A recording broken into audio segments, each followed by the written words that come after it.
Le 18 mai dernier, le département de la Défense américaine a publié son rapport « Développement de l'armée et de la sécurité en République populaire de Chine ».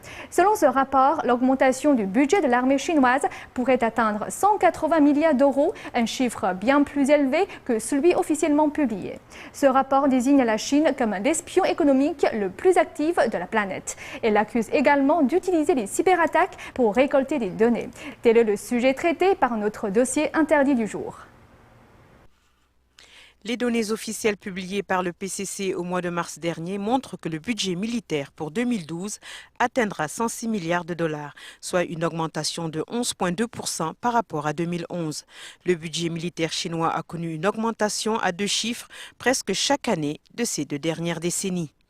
Sur la base des prix et taux d'échange de 2011, le département de la Défense américaine estime que les dépenses chinoises liées à l'armée en 2011 s'élèvent entre 120 et 180 milliards de dollars. Le secrétaire adjoint à la Défense David Elvey a déclaré que certaines opérations de modernisation des forces nucléaires chinoises ne rentrent pas dans le budget. Certains fonds de recherche et de développement attribués à l'industrie de la défense viennent aussi de budgets différents. Certaines acquisitions étrangères viennent aussi de comptes différents. Selon Xia Ming, professeur en sciences politiques à l'Université de New York, la forte croissance des budgets militaires de la Chine vient de l'inquiétude et du malaise du Parti communiste chinois générés par les problèmes à l'intérieur et à l'extérieur du pays. Dans un contexte mondial, la Chine fait aujourd'hui face à une situation de plus en plus difficile.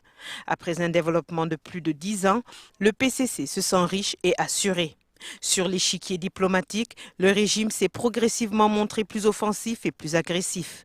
Il a fait preuve de domination envers ses pays voisins et s'est montré plus dur et plus exigeant envers les États-Unis. 那么是在这种心态下和在这种国际环境下呢，那么中国政府呢，那么显然呢就觉得呢，就是加强军费啊、军事开支了，成为一个就是必然的一个政策。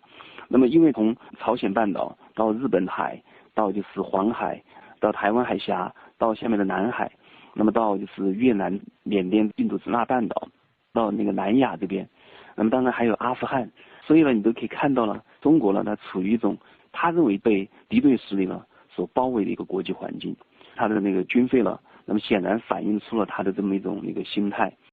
La croissance militaire du PCC vise aussi à sauvegarder la légitimité du régime en accroissant son rôle sur la scène internationale.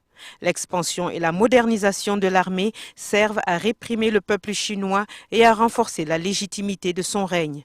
La croissance de l'armée est inséparable de la politique de préservation de la stabilité et de la répression des civils. 中国目前呢，在内部了，那么有许多呢，就说让他头痛的那个地方，尤其我们看到像新疆和那个西藏啊，那么都是让他头痛的区域。那么所以呢，军队的扩展呢和他对内镇压呢是密不可分的。同时呢，中国的维稳集团成为中国一个庞大的一个利益集团，绑架了中国人民的这个利益。那么所以这个维稳集团呢，那么显然呢，从不断的扩张军事开支和维稳费用，夸大了去了。 还有那个军事这个维稳人员的扩张啊，对政权的这个积极效果了，那么显然会引起这批利益集团不断的扩张其实自己的利益，而把中国呢就是说人民的利益其实绑架下去了。 Le secrétaire adjoint à la défense David Elvey a souvent mentionné que des cyberattaques trouvent leur origine en Chine. Il dit que plus nous en apprenons à ce sujet, mieux nous comprenons la nature des opérations. Cela nous aide à dire avec plus de confiance que certains de ces actes des cyberattaques viennent de Chine. Selon les analystes, l'espionnage et l'acquisition de technologies à usage militaire et civil pourraient accélérer la modernisation de l'armée chinoise.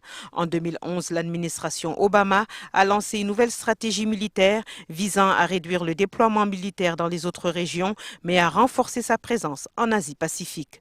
L'objectif est d'établir une force militaire fiable et peu coûteuse, résistant aux dangers du terrorisme et prévenant des dangers venant des pays comme la Chine ou l'Iran. Dossier interdit, NTD.